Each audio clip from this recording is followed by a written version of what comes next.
Okay. It says we're hot, which means we're live. Look, everybody, look. I am so honored and privileged today to be sitting across from Paola Harris. I just thank you so much. What an honor to be sitting with you, to be able to do this and bring it to everybody on maybe one of the more important days of the holiday season, kind of like a special holiday event for everybody to see you and listen. You want to get out your notepads and your pencils and your papers, but she is a very special guest to me. She is a speaker, lecturer, a book author, photojournalist, a field researcher. She does all the foot on the ground, always has done that.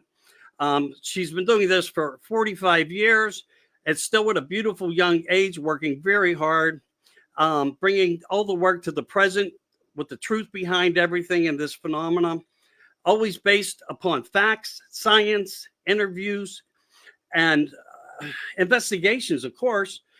So how do I get into this with somebody with so much background? I guess the only way would be to ask you, how did you do it? What was your trigger point? Was it the first interview that you did with Colonel Corso, or did you already have other matters of subjects within the ufology that brought you to saying, I must do this? This is my journey. This is where I'm going. Well, first of all, thank you for having me. This is going to be fun. And, and, I really think of myself as not a ufologist. I'm not a ufologist. I'm an investigative reporter.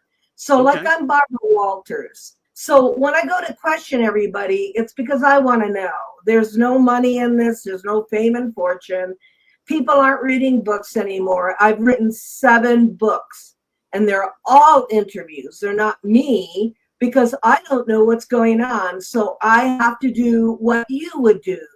I would ask these people questions you would ask them. I'm very, very good at it.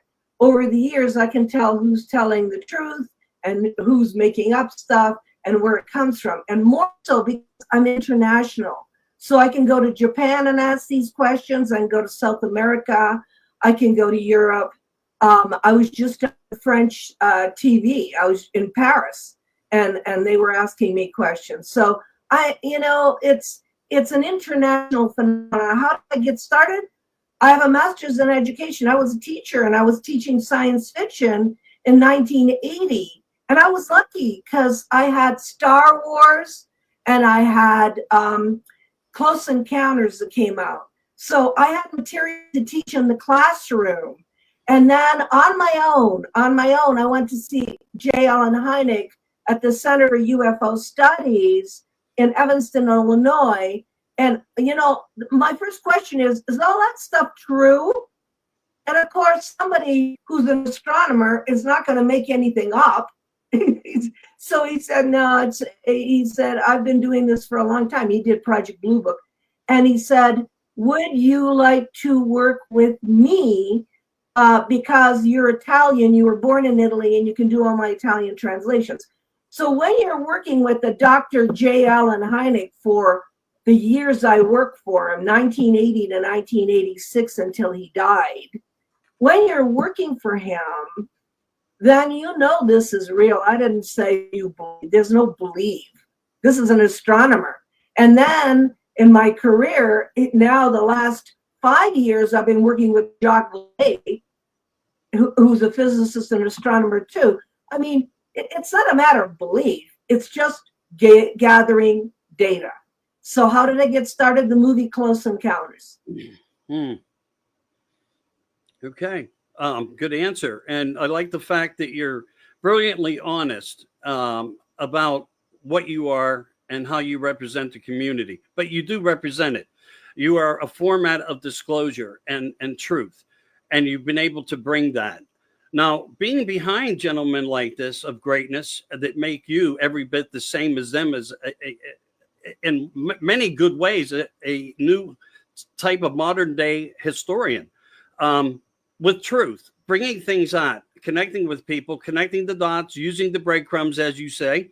And I've heard you say it because I am a huge fan of your work and everything that you've done. When you work with these people, that how do they look at the subject matter versus how you look at it, to get to the point of a conclusion?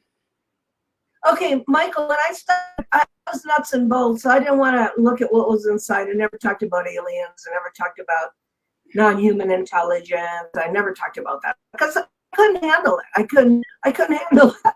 All I did was put a pin in a map. You know, there's a sighting here, there's a sighting there.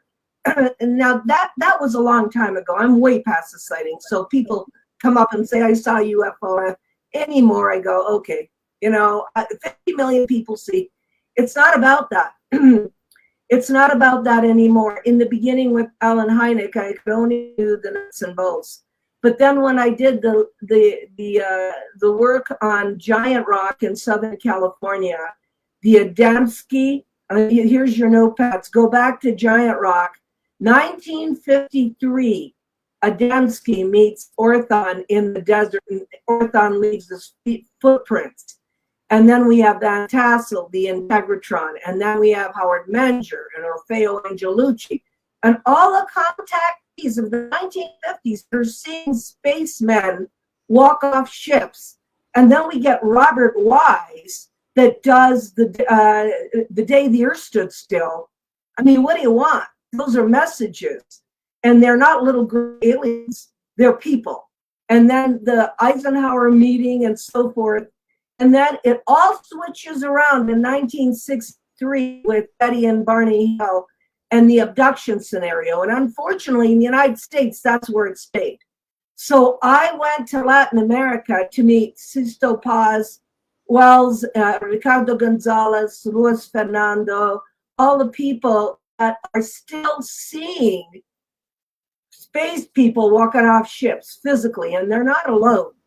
There were 200 people. So I figured out what's going on here. We were getting messages in the 1950s. In Latin America, they meditate in the Atacama Desert, and I've camped out there twice, and I've spoken in Argentina, Bogota, Colombia. So I'm talking to these people that are seeing these space people giving messages, and this is important, about our ecology, about nuclear, about how we better come together or the planet is toast. And all these messages are not coming out of the United States. The only messages coming out of the United States are that the government knows everything. And when they say, you know, UFOs are real, we're supposed to believe it. Well, that's really hard for me in that I had already not only done my homework of the 1950s and 60s, but I had talked to people like Dr. Edgar Mitchell, who was a good friend of mine, Apollo 14. He spent his whole life saying, would you open up the Roswell files? He did spend his whole life doing that. And then I'm speaking to Colonel Philip Corso. Everybody's talking about disclosure. He worked in research and development in 1961. He spoke to Bobby Kennedy. He had the artifacts. So what we got is really a person that at 83 years old came out and told the truth. What else do you want? And he's not just somebody behind a microphone. He told details. And then I began to understand why the subject was hidden.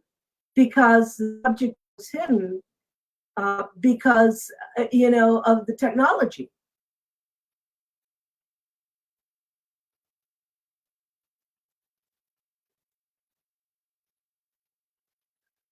So I think we need to patch this part because I don't see you anymore. I don't, it is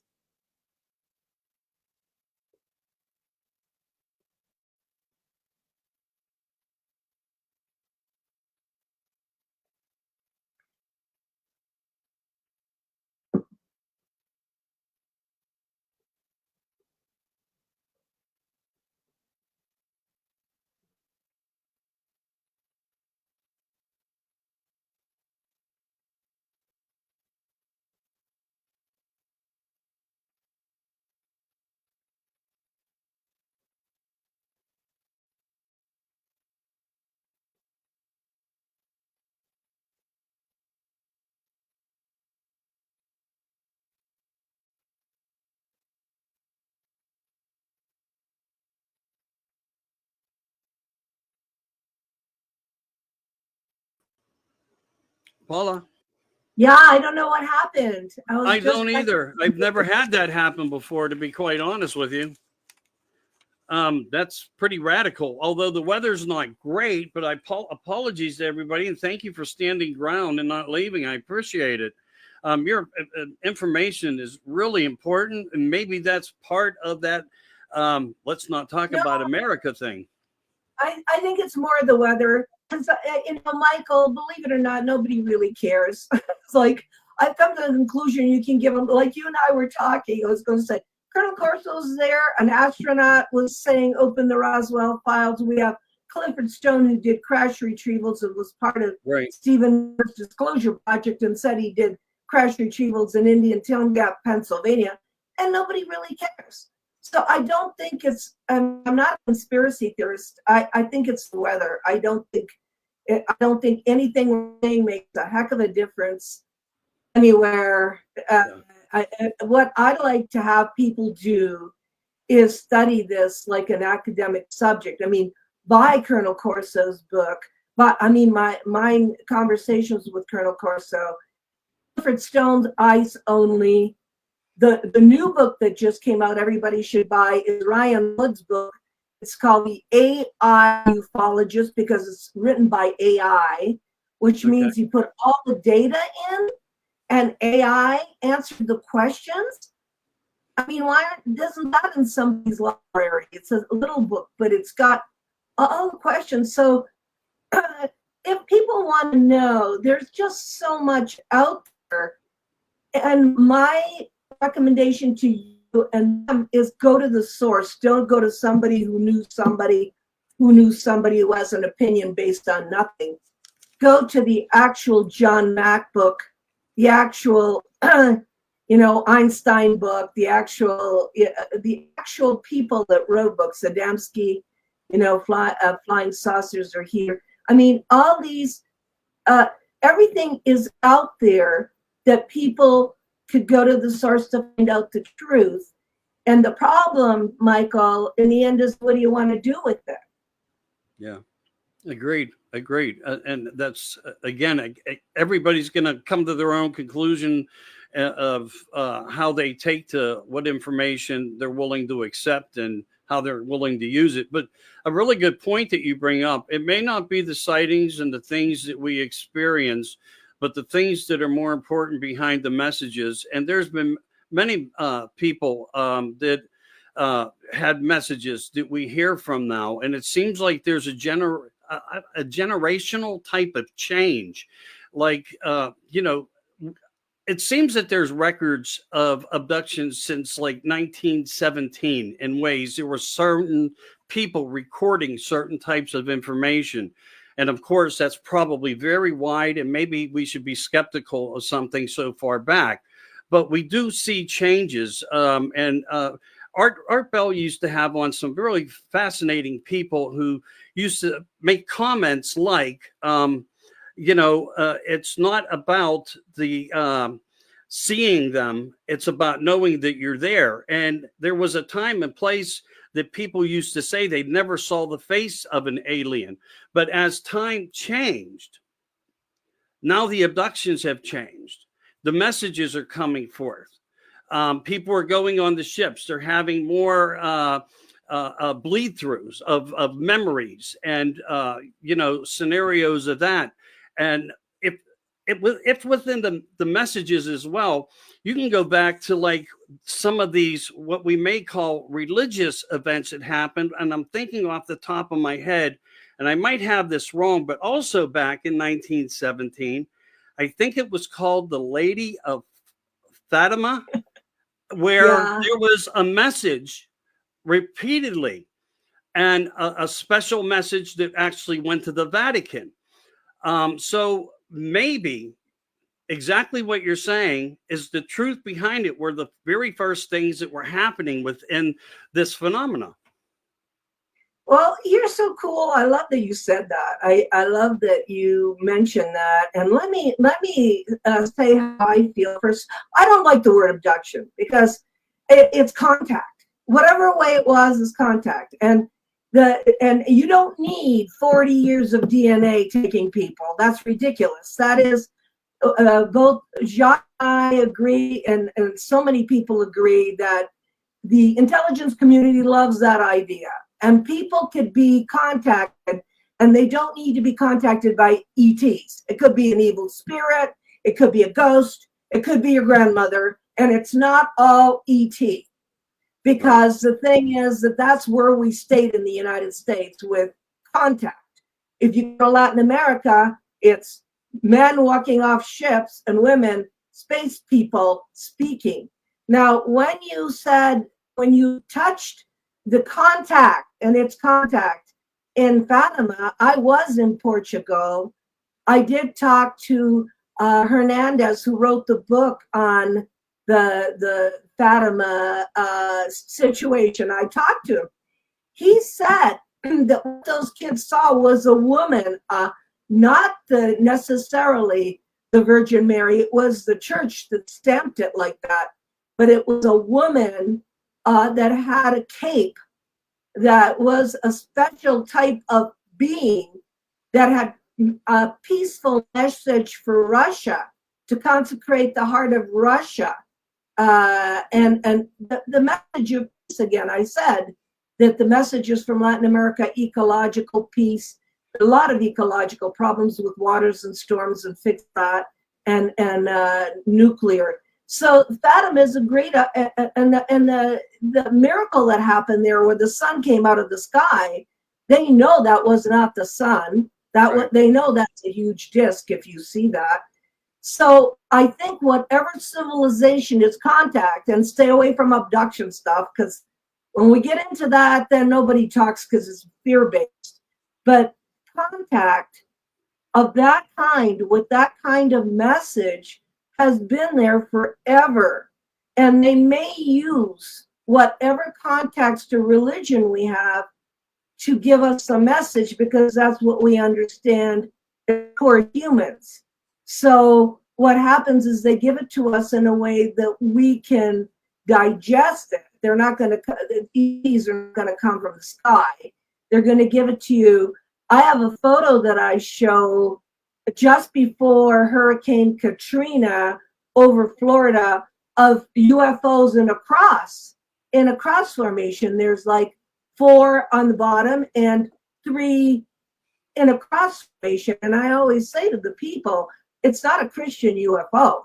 It's that they're telling you something's going to happen, like a hurricane. So get ready for it. Interesting. And yeah, maybe not enough of us are looking at and observing it the same way that you are. So thank you for that enlightenment, because there could be a lot of truth behind that. And we should never remove any of the facts of what one talks about and presents it the way they do. But again, getting back to a couple more messages that just popped into my head. Children at schools, 300 children. It happened in Africa, and I think it was in Australia, where there were kids getting messages also, and also in other languages, all at the same time. So yeah, it's something of a different, it's not from here. They're not from here. They may be from here, but not within our dimension, but have that ability to be here in this dimension, to appear when they want. But again, reflects the messages. And those happened. And the teachers at the schools and were threatened by it. So there's truth behind things. When you put up some of the other thoughts of, what the big governments put people through, about not to talk about it. It's not so cool. You're a conspiracy theorist, that great invention of those 2 words. But yeah, the messages have continued. And I'm sorry if I'm stuck on this a little bit, but when you have children that probably never thought out of the box to even think of subject matter like these out in schoolyards, that can congregate and actually have face-to-face contact with beings, getting messages, and they all have the same ones. That's a remarkable, meaningful insight that I think we should look further into, because maybe it's the best part of the guidance that we just haven't opened completely up to yet. Well, we just lost Emily Trim, who was from the Rwanda school incident. she was one of the children, and she was one of the disclosed. These are the heroes. These are the real witnesses. Right. And yeah, and they were given messages on ecology and on just taking care of our planet, which in Latin America they do that anyway because they're very connected to the earth and the planet. And of course, you mentioned the Westall situation in Australia, the school, right. And I think if you read the book Trinity that Jacques Vallee and I wrote, that book, it was two kids that saw the crash and two kids that watched the recovery for a week. It was a 9-year-old and a 7-year-old. And Jose Padilla, that's now almost 88, told me that they had not had, in 1945, there was no Kenneth Arnold, there was no Roswell, there was no frame of reference. But they knew these beings were not human. They were not sure what the craft was because they lived in Socorro. There was La Alamo, there was all those military things going on in the atomic bomb. So what we're dealing with in Trinity is children who are giving a testimony, who don't see each other for 60 years and have the very same experience and story. And when I did the case 5 years before Jacques came with me on it, 5 years before, when I asked Remy that was alive, I said, when you were looking at the beings, there were 3 beings in there. And I think that a lot of these gray beings are artificial intelligence. They're little clones. I said, did you get any feeling? And Remy, who was a 7-year-old, said, yeah, that he saw people falling out of skyscrapers. Now, Remy at 7 had never seen a skyscraper. He had never, he could imagine a thing like that. He said they had flashed that in his mind. That's 9/11.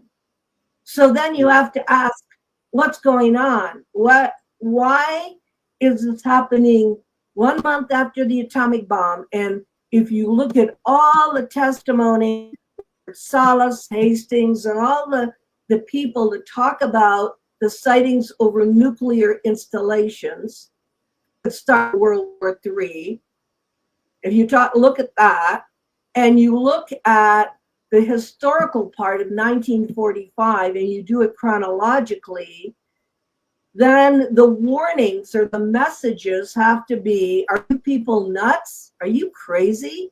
Do you want to blow yourselves up? And, you have more in common than you have, differences. And is the human race going to survive?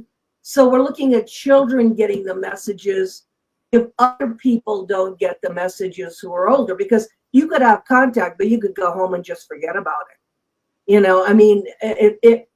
There the people that are speaking become media personalities, but you could have contact and get his messages. And the messages, I think, are looking at this planet to see if we survive this. If our thinking hasn't changed, if we haven't evolved. Have we evolved? I'm looking around and going, are we the same as we were 100 years ago? Have we evolved in any way, shape, or form? So then you go, well, who's visiting? And it's not they. If Clifford Stone is saying there's 57 different races, which ones are we talking about? Which ones? Because when they say they or the aliens, they go, which ones? Which ones? Because this is much more complex than you think it is. Yeah, I would agree. As Clifford said, 57 races. Some have come forth and said that there's even more. Who's to know? But it seems that everything gets blamed on the Greys. If you look at it that way, in many ways, not to say that other people haven't described other people human-like looking and more, but so much points in that direction. And at times you hear of the reptilian and Draco and all that, but you don't really hear a lot and don't get a lot of confirmation of stories the way you do about some of these other contact events, as you say, contact, not abductions, of events. So here we are. Who are they? What are they? All we know is maybe they're trying to tell us what our government won't do because they know our governments are so corrupt when it comes to disclosure and the truth and transparency of what everything really is about. And they're trying to protect man, keep man enlightened, and women, of course, because it's important. All life is important. And it makes me wonder if this Galactic Federation is part of the narration of we cannot do anything unless you ask for help in so-called ways, but we can at least enlighten people and let them know that we are surrounding them, we are near them, and the messages will keep coming. I think that's what the crop circles may even mean. I don't know how to decipher them. I've looked at them 100 times and wondered, are they a language of some sort? And maybe other people out there that do that particular type of work, because I don't know a lot about it. I wish I knew more. Maybe they're actually putting some type of language code together for it. And these could be the part of the other sequences of messages. I don't know. It just leads me in those type of directions because, like you, I've done this for a long time. I just haven't been able to do footwork through family and business and where I've been tied, what I've been tied into. But I've done my best. I got a stack of books written this high. I've never released one. They're all behind me. I joke not. I show a lot of people. I go into my things. I pull out all my work. I've never put one out because, like you said, the more you do doesn't always make it meaningful. People were just in their own mindsets, thinking about their own ways of doing things. And I keep thinking to myself, Michael, your story's not over. How can you finish the book? Yeah, but people aren't reading as much anymore. They should. I mean, if nothing else, get Trinity, because that really happened. And Oppenheimer and Einstein knew that crash happened. Right. It's a great book. However, this great thing, it keeps everybody down. I remember Colonel Corso saying to me, he actually said to me, he said, he had seen autopsies of the gray beings. He said they're clones. In my book, there's even an autopsy report of one at Fort Belvoir, Maryland. He said that they're clones. They're created. They are created. So what happens is, he said, and these are his words, we weren't worried about, the clones. We were worried about who created them. He said, because they could walk in the hall of the Pentagon noticed. And I'm thinking to myself, yeah, and that happened in the 1950s and 60s. Who do you think Menger met in High Bridge in New Jersey? He met a woman, and he met people. And there's pictures with Val Thor. Val Thor is real. I know. I got pictures of all that. Yeah. And the photos that I do when I do the presentation come from the Wendell Stevens archive. And Wendell Stevens, for me, was one of the greatest researchers ever because he was international. And he actually had photos of Howard Menger with these people.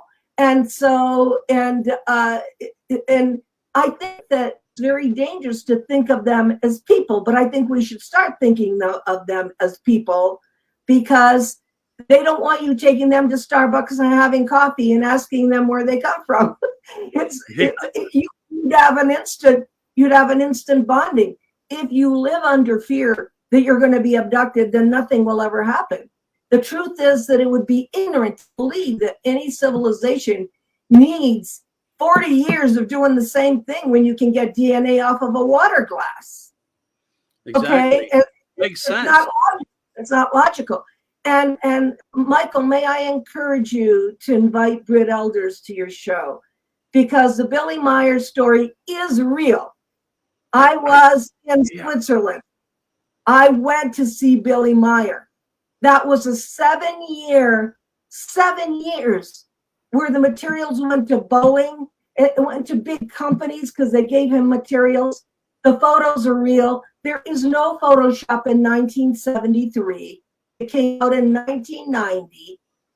And for one small period of history that everybody has said is not real because they don't know anything, and they didn't bother to do the research.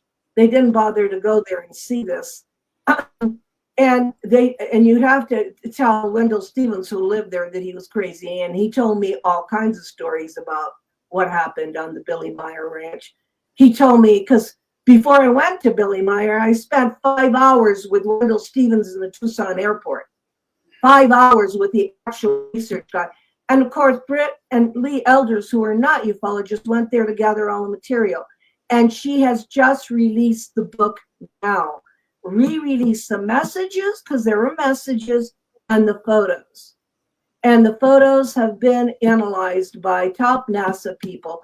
But you know, what happens is when you see this in 1973, by the way, this is the Washington, D.C. stuff.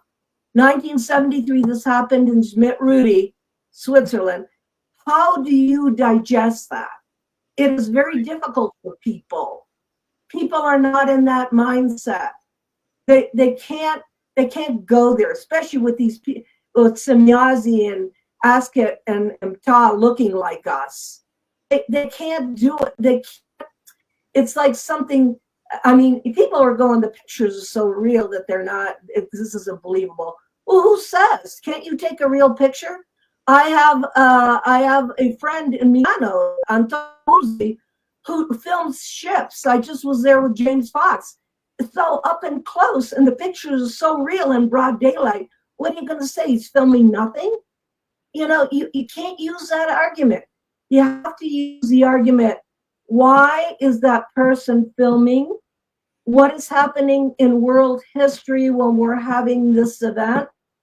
What are they trying to tell us? And what does it mean for humanity? If you ask the right questions, instead of become the debunker, and poor Billy Meyer, I mean, he's been through hell, then maybe we will get to the bottom of this. Yeah. One of the things that I think that on some of the film clips, though, I think people, I could be totally wrong on this, on the Billy Meyer's case, was some of the, I believe it was 8mm films, seemed to have been cut and spliced before or after reaching the hand of other people, because everybody wanted in on the story, but nobody wanted to believe it was true. And there was fascinating work being released about it. And I was told, to be honest with you, I thought I must apologize. I missed the fact that you were with him engaging all that time and had no, I mean, I knew you were, but I had no clue that you had that many years behind it. No, Michael, I'm nobody. That's not true. I know. Sometimes we feel that way, but no. Wendell Stevens is not nobody. He's Colonel Wendell Stevens. He was the head of Aerial Phenomena Research Organization, APRO. And Billy has one arm. He's not going to go and splice stuff together. Okay, he has one arm. He can barely operate. And he was with his family, his wife and children. So it's not this is not all planned. Who ended up buying all the material are the Japanese. They have the medals and they have the movies. And just recently I was with somebody who said, oh, you used a fishing pole. Sure, the movie is over a highway, the UFO is over the car in 1973. It's black and white. Kodak has looked at the movie. There is no fishing pole. So, you know, I find, and this is really sad, because I love to have intelligent conversations with people, is that our own people, our own researchers debunk our own stuff. We don't need, Colonel Corso even said that. He said, we never worried in the government about you guys. He said, you guys are all fighting among each other. And he goes, they're all fighting among each other. They debunk their own stuff. Do you know how much criticism we've gotten on Trinity? And I'm going, were you there? Actually, Colonel Corso used to do that. He'd go, were you there? Were you at Pentagon? Did you work in research and development? Did you go there? It's like, I used to say, Colonel, that's perfect, because, you know, when his book came out, he didn't speak in the United States. I had to bring him to Italy twice to speak at international conferences. And he got bashed by our own people. I'm not going to name them, but if you read my book, you'll know who they were.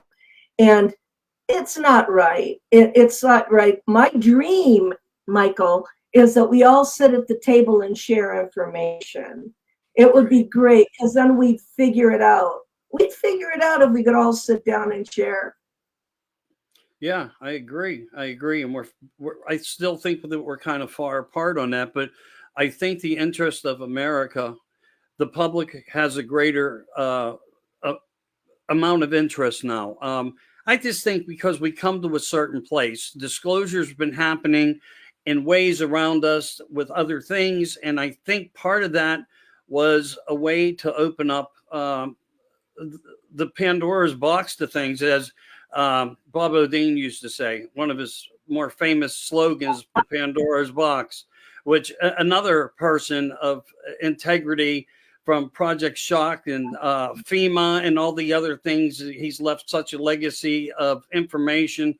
And you were able to interview him as well. God, the fascinating part about this, I would need 20 parts of a format program to go over the history and work and the investigation and the conversations. To be a fly on the wall in your life, I would have loved to have been that fly, even if it ended with a SWAT, just to hear and pick up on some of the magnificent things that you've done and that you've helped with. Because you know what? You've been, for me, not from a professional standpoint, because I don't know that I'm professional in any way. You've helped guide me. What you did has been the guidestones of America, even though the Georges have been taken down. But you're a legacy here. You truly are, of all your work. I don't care what you say. I'm laying it out the way it truly is. Nobody compares. And there are some very great people, and I give them all respect, and I know you do as well. But it's not just I know what you're saying, but when I lived in Italy, Robert Dean came to my apartment with his wife, and so I gave them my bedroom. Who came to visit me was Jesse Marcel Jr., the 9-year-old from and his family. So they were in my apartment in Rome. So I got to speak to them, and Robert Dean and I would speak over dinner, over pizza. It wasn't just that I invited them. Travis Walton twice. So many people came to visit me in Italy, and they used my apartment. I lived in Rome. So the thing is with Robert Dean, though, can I talk about that? Because sure, beautiful soul. And why in the world are you looking at disclosure today? I'm thinking to myself, Robert told me that when he worked at NATO, SHAPE headquarters in Brussels, they would get the pictures of the UFOs, and they would think that they were Russian. And then the Russian would get the pictures of the UFOs, and they would think they were American. So that at NATO headquarters, and he's not just a speaker, he was a military guy. We almost started World War III. So you ask why disclosure is important? Because we can start another war, because we think the drones are coming in are UFOs. And the drones could be, looking like they're attacking. And I don't believe in any alien attack. It would have happened during the atomic bomb. But they could stage something like that. And the thing is that we need to look at that, because when Robert talked about that, it was not theory. He was at SHAPE headquarters in Brussels.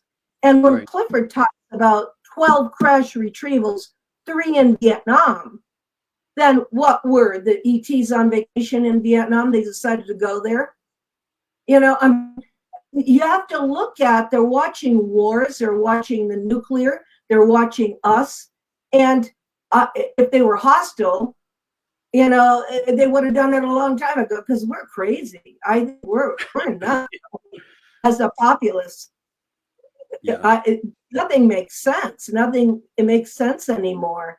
And you're right. We are like a bunch of misguided children.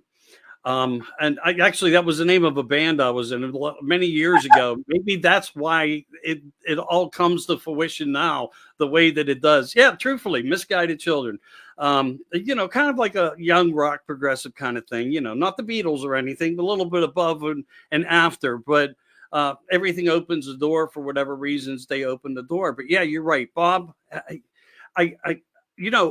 when AOL come out, I was trying to get a hold of everybody, and I had pretty good abilities of doing it. You know, I was able to talk to John Lear, Bob a little bit. Never could get Clifford Stone, but you know, I did get a handful of people that I had conversations with a little bit that kept me on the journey, kept me in the focus the way that you did.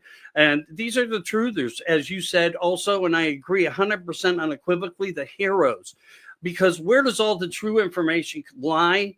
At the beginning, where the sources are. And maybe there's a bigger jump. Maybe that's why we see certain depictions through religious arts and other scenarios that also take us back to the earlier points of times of where, like, people say they've always been here. Maybe that's factually true. Maybe it was the explosions, and that's why they moved them into the water, because, you know, doing the damages that they were doing and all the testings. You know, we had that scenario where they said the veil was broke and they started to come in interdimensionally. Maybe we did distort the fabric of space somehow, and they really got concerned. And that's why we come to the point now where, like you said, 50 million people are out there now seeing these things. You can't deny them. But for whatever reason, they're making their presence known, because, to be perfectly honest, something I didn't share with you is I could have sat and threw a rock at one who sat above my head for about 3 to 5 minutes, and all I could see was the beacon of light, and I kept flashing a light, because not even thinking about it, and maybe in the back of my mind, because of what I do, what's in the skies is why I go to my place where I do wood carvings and stuff. I was playing with the light, and I decided to flash it at this one area where it always seemed to have lights illuminate and come from it. They disappear. They follow each other. They do different types of orchestratal, I don't know, maybe they're orbs, maybe they're what they call the monitors or the ground lights, or part of that scenario of what they really are. I don't know. But I flashed the light up in the sky a few times, on, off, click, on, off, click. And suddenly I had this feeling, look up. And then when I did, and I have an immense driveway with land, not a ton of land, but with land. And it took the whole driveway up just with the light beacon underneath. And I can't even tell you it was a center light. All I saw was the light. And when I play with my light, it acknowledged me. It got brighter, and then it would cool down. And I did it again, and it lit up brighter, and then it went down. I did it again. It did it again, and then I thought to myself, oh, man, what did I get myself into? And I started calling to the house. Somebody get out here and see this with me, please. Because it's not the first time I experienced things, and my daughter was with me in earlier experiences. And nobody heard me. Nobody heard me. And some people ask me, well, maybe you lost time. And it doesn't seem like the time, that doesn't seem to be the element, but something showed itself even to me. And that's why I go there. And that's why what's in the sky is important to me, and why I do, like you're a photographer, journalist, and you do these types of things. I don't claim to be any of that, but I love catching them on film. I got to say that. And I do it. And sometimes it's by thought. Paula, sometimes it's by thought. Yeah, your story is real interesting, but may I encourage you to write that book and call it Misguided Children? Call it Misguided Children of Earth or something like that. Yeah, because you just told me the title, and you got all that stuff. I mean, you need to, and it isn't just us. I mean, I really find, Michael, that even with all the data of 45 years, nobody really cares. It doesn't make a difference. Yeah. And as far as the government, Colonel Corso used to say, Paula, which government? The government has changed about 10 times since 1945.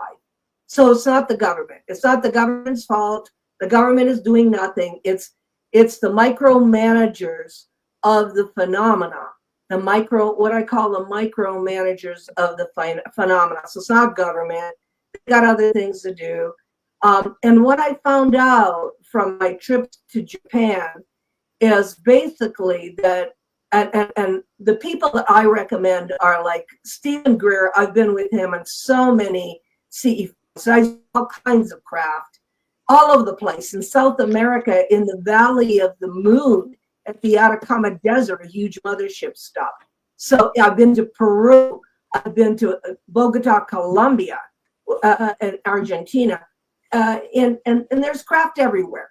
There's craft. It's not about the craft. It's about, I think, the raising, growing up. I don't know how to define consciousness, because I really admire Grant Cameron. Grant Cameron and I started together. We did nuts and bolts. He did presidents. He was in libraries. I remember meeting him at the presidential library. He started like that. I started like that. And we end up with consciousness, the glue that puts together the universe. And that includes the paranormal, ESP, quantum physics, all of that stuff. But we had to take the road to walk one step at a time till we got to where the answer is, that everything is consciousness. And maybe what happens, and I talked to Jacques about this, because Jacques says, when you have a sighting, it changes your consciousnness. Oh, yeah. It's like a shock. So you're not the same. You're not the same before. So maybe all this is an attempt to raise human consciousness. Certainly the data doesn't make any difference. A footprint of an orthon doesn't make any difference. Materials from a craft, nothing makes a difference. What would make a difference is if the human being that had the experience like you changes and starts a radio program, a podcast, or whatever, because the bottom line is to raise the consciousness. And to define that means we got to grow up. I mean, this is enough. We're not children anymore. And that's why I love your title of Misguided Children of Planet Earth. I thought America Disclosing was pretty good, but anyway, it was a good starting point. Yeah, everybody uses disclosing and disclosure, and I always say to them, what do you want to disclose? I mean, what? I don't know. I guess when I started, I felt like I need to get the information out that good people have validated, like yourself. And I got to tell you, it grew in a big way for a while. And when it grew in a big way for a while, it seemed like the pressures of what my abilities were taken away because of big government and so forth, because they did have their effects. And then when they attacked me that way, I went with America in Crisis, and I used my voice there, and I guided people through 4 years of turbulence of what I was hoping to be everything factual, but with positivity of hope to get us to the point where we are now. No matter how it all worked out, it did work out, and it worked out well. I hope in the future we see that because in a way, it comes back to me, presidential briefings and everything, and awareness and subject matters. And for once, we had someone coming forth saying, I know everything. And I think putting a little faith behind him has gotten us to a point of a better place. And I tried to take that integrity of that platform and compromise it into America Disclosing, to where I could develop something that was working better, not just what's in the skies, because as I told you, I do many different subject matters, including paranormal, cryptic, and so forth. But the reason why, Paula, I can't stress this enough.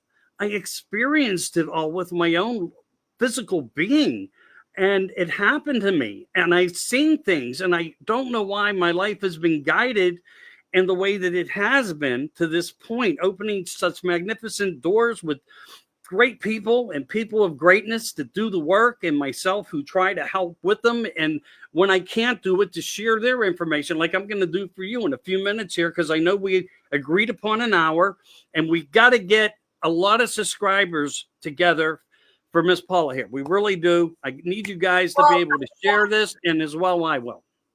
I have a TV channel now, and I'm going to give you a link to it. And I don't know how you're going to put it on there, but it's called 45 Years of Ufology, Lifetime Ufology. It's on. I'm going to put the link on Facebook too. The TV channel is a streaming channel that has everything, all the videos, all the interviews with Corso, all my work. I mean, it's all over the place. I have so much, I don't even know where to start. But also, I've been to the citizen hearing that we had in Washington, to Stephen Bassett's X conferences. to Steve Greer's, disclosure, I brought some of the witnesses in 2001.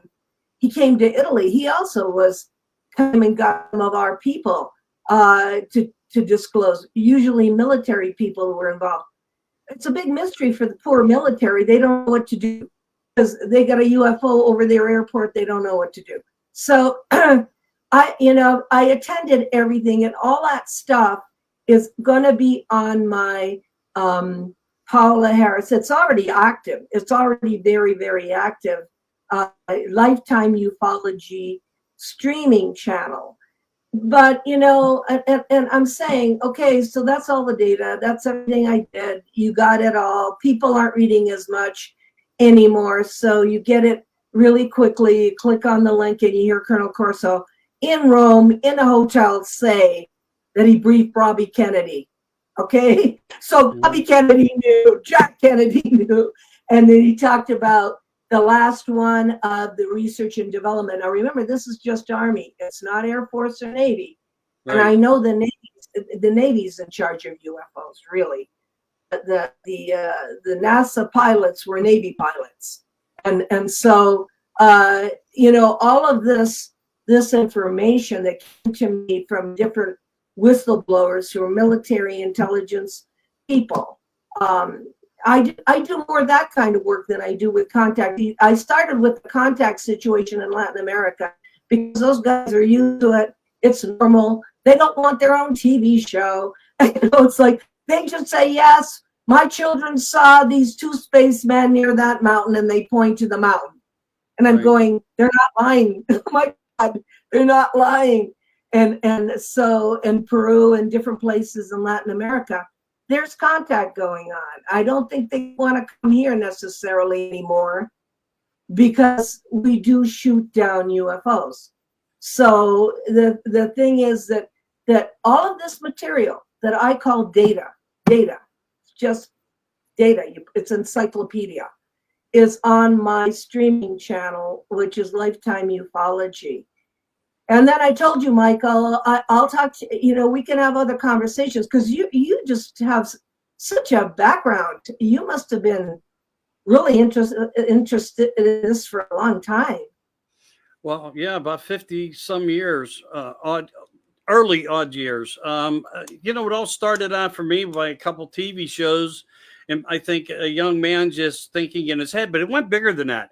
Everything has been a footstep.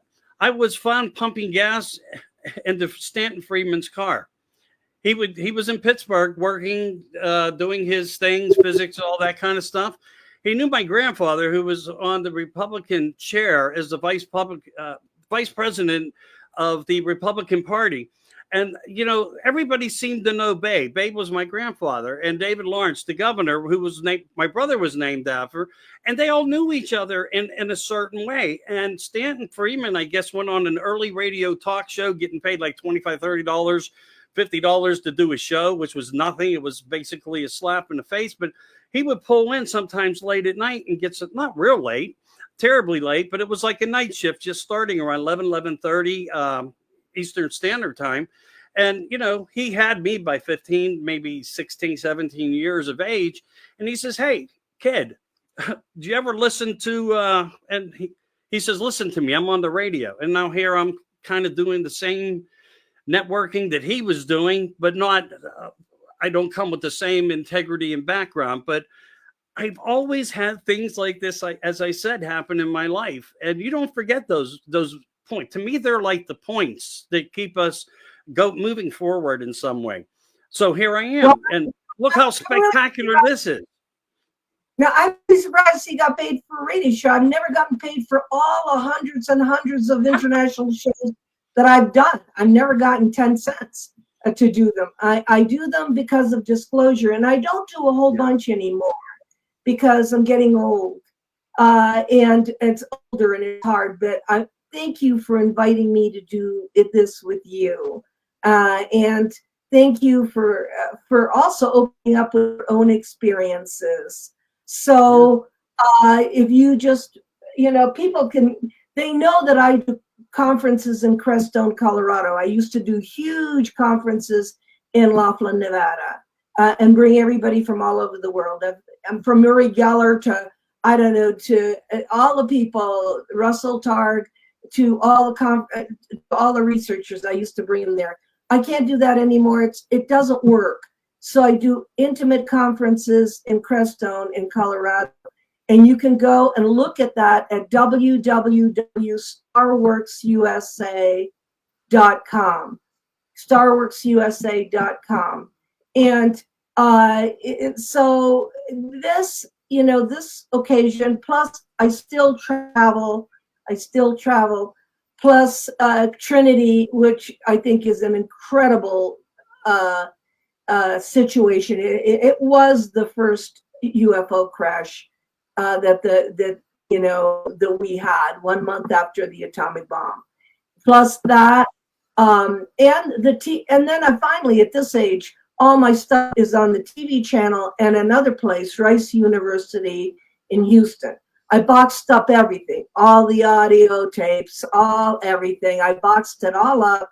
It's in a university, and I am so happy because that's where it belongs.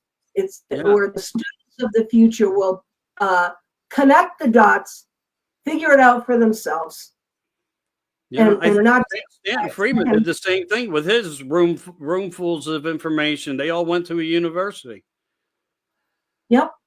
Yeah, and that's probably the way it should be. But you know what? You're making history even right now. Some point in time, 100 years from now, maybe kids will look back and say, holy crap, these guys really had it figured out, because they're going to know in 100 years probably now of the future from this present day. And when they look back, they'll be able to, look back and maybe get a little bit of, what we were going through. And again, it's historic. And you are also. I want to make sure I say that again with clarity. And I want to thank you for being here. And I hope we get to do this again. I know we started late. There was interference, whether it was storm related. It was there. You're a very fascinating person. I hope you'll keep in touch. And anything you can give me, I will get shared out. I promise that to you. I have that capability. And I'll add, as I said to you, the bio. We'll clip it in with some voice and make it sound really nice. And thank you for being here. Thank you for being here. Thank you so much for the invitation. You're very sweet. Thank you. Well, I appreciate you saying that. So, what a great experience, everybody. Just a little bit more too. We're going to get some questions answered. Certain things dictated why the show was only an hour. We were really having some extreme scenarios, whether they were weather related, which I haven't even experienced anything with all this technology the way I have today. It was pretty upsetting, to say the least, to have such a special person on as I did, having Paula on. We did talk in the green room prior to this, and I'm sure we'll be doing something else shortly. And she's made some suggestions for guests, and I think she would probably help me get those people on. One in particular who I would love to talk to be perfectly frank. I would love to have them on for a couple hours and just be able to, chew on that for a little bit. But I got to tell you, today is the kind of day that makes life worth everything to me, and the direction that I take and the presentation. We were all over the place because we were late, and she had, family things already planned. And the tardiness and the disruptions kind of weighed in on that. And, but again, success, I think, was still here within us, much left out, much more to talk about. If you don't know a lot about Miss Paola Harris, she is a rock star. She really is. She's done so much work, done so many things, interviewed so many people, been to so many places, does her photography work, and just everything you could imagine when we look for the best content and the best people that were able to be, connected to the sources of the information. And the names that were used today and spoken about were, in fact, the sources of some of the best information we have. These heroes, these legends are no longer with us. The sources of information have changed, and much of what we hear today actually comes from today, from informations picked from here and picked from there and combined together through other people's means and ways of providing a new environmental source of information. But again, it's not a bad thing as long as the facts are correct. And for 45 years, Paula has done that and delivered. Many other people, as she said today to everybody, who some of these other people are. She talks about her books, and I'm going to do what I can to post some of them on the website, America Disclosing, and the National Sightings Registry hotline. And one of the reasons, I stepped aside and I share my story over and over with people is because MUFON wouldn't even acknowledge my story. These people in MUFON in Pennsylvania knows who I am. They know me. They know me well. They don't even accept my story. They don't even talk to me about my, experience or experiences, as I should really say it.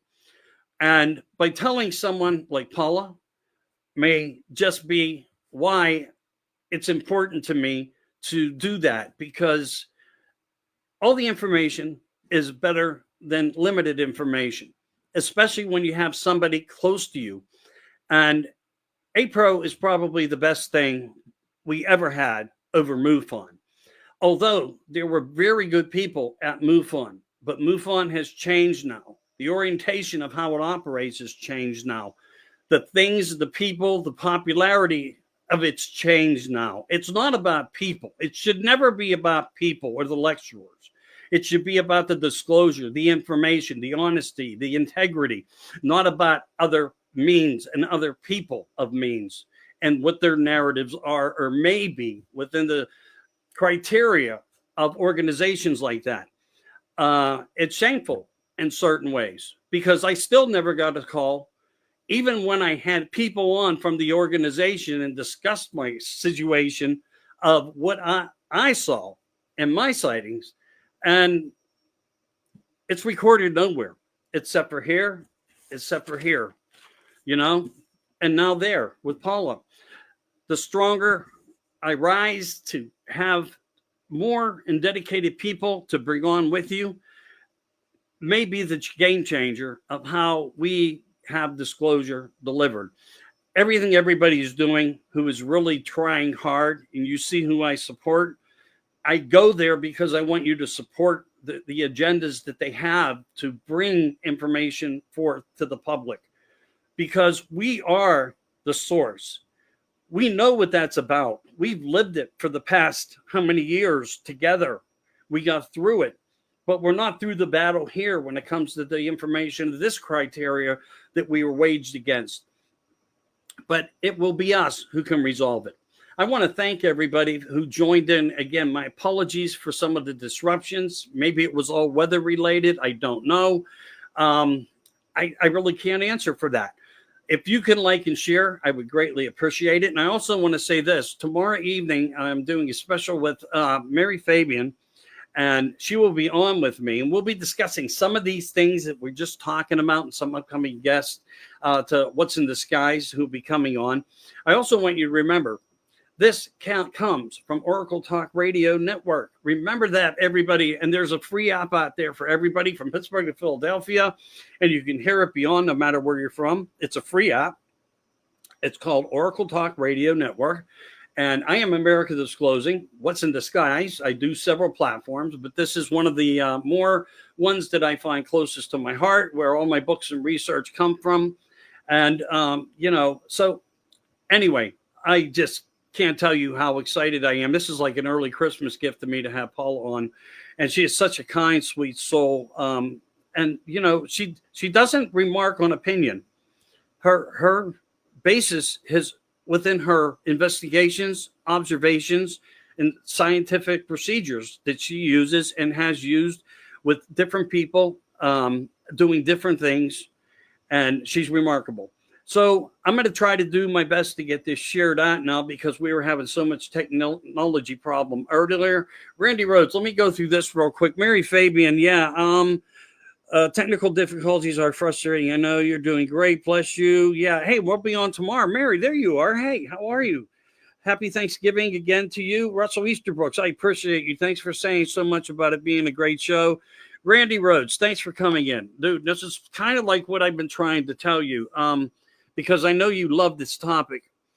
And I tried to open a gateway for you, but I still will. But remember, for all the right reasons, I would like to know, with all the evidence and retrieval of crash and shot down ships and captured of aliens, why have they not arrived and forced to let us know they are pissed at us for shooting down? Well, I think in certain cases, I'm just going to say my opinion because I don't think anybody could answer this. Maybe the government knows a little bit about it and maybe why their hands are tied to doing things. Remember, all of our military assets that we have are all doing some type of project developments and so forth by retrieving these things and reverse engineering them and so forth. Maybe some of these occurrences have also been on purpose by entities from somewhere else. And maybe they were meant to come down. And that was part of the way of getting us materials that would advance us, because we have had some very significant advances. I think we all could say it was probably by the help of something else, not by man itself, especially in the evolutionary jump of technology that we are seeing. And now with AI technology almost being as equal to the president of the United States and so forth. But to say why they aren't mad at us, I think they could destroy us in a heartbeat. If you really think about it and you go back into some of the other informations that exist out there, one being, look at what a good friend of mine, Brad Olson, and he is a good friend of mine. He's very respectful to me. And we've talked in many ways and live on shows about the Antarctic and what was going on up there, and going back to some of the early formats of information of technology that they laid upon us when Admiral Byrd went there. So, there's a lot out there. It's always good to have a notebook if you really love this, and a pencil by your side to write down everything you possibly can. I don't know why they're not going to come here and just do it. I mean, yeah, that's like the movie. What was that? July 4th with Will Smith, Will the Gay Man Smith, whatever some people call him now.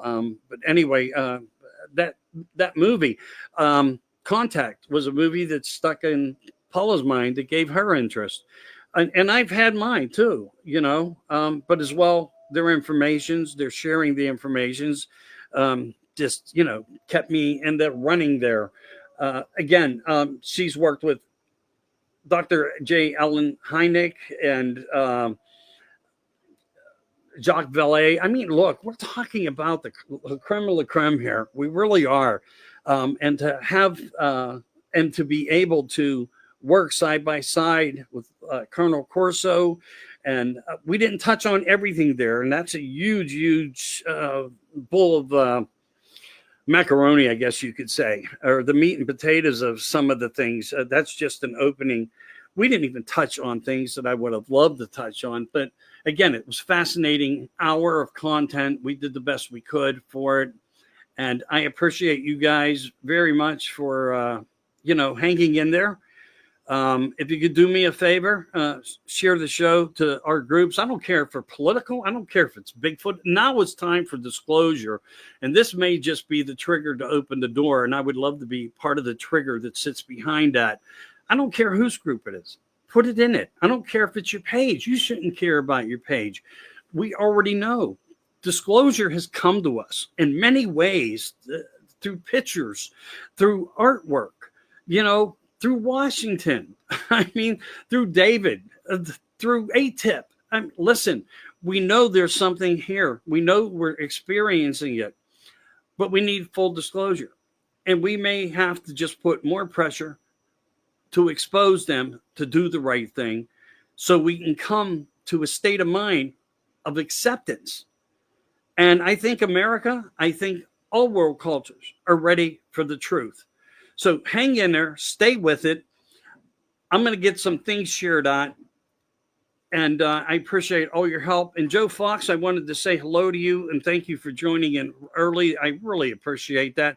Jack Warren, you're always there. You're my warrior rock star. You know that. Jeannie Buckley, yes, Pittsburgh. Hey, Pittsburgh rocks. Do what you can to get this out there everywhere. And I'm going to try myself too, because I do this not because it's going to really help me. Paula could use the help. And she needs subscribers. And you need good content. Let's face it. There's people out there way better than me, and I love doing shows with them. It takes us to the point of, wow, I get a rush out of doing these kind of things. I really do. But thanks so much. I appreciate all you guys. Lots of love. I hope you're enjoying your Thanksgiving weekend. This was my gift to you, the best I could give you. You know, it kind of just worked out this way. I got some really magnificent other people coming on. And again, get your Oracle Talk radio app. It's free. You'll find me there. You'll also find me on my page. And shout us out. I appreciate it. Have a great, great day. And I'll see you guys tomorrow night with Mary Fabian. I don't even remember. I think it's 8 o'clock, everyone. 8 o'clock. So look, we're still in the holiday vibe here. And we're going to probably talk about this and some other scenarios. It's just going to be really interesting. I promise you. Also, more on Cryptis, Bigfoot.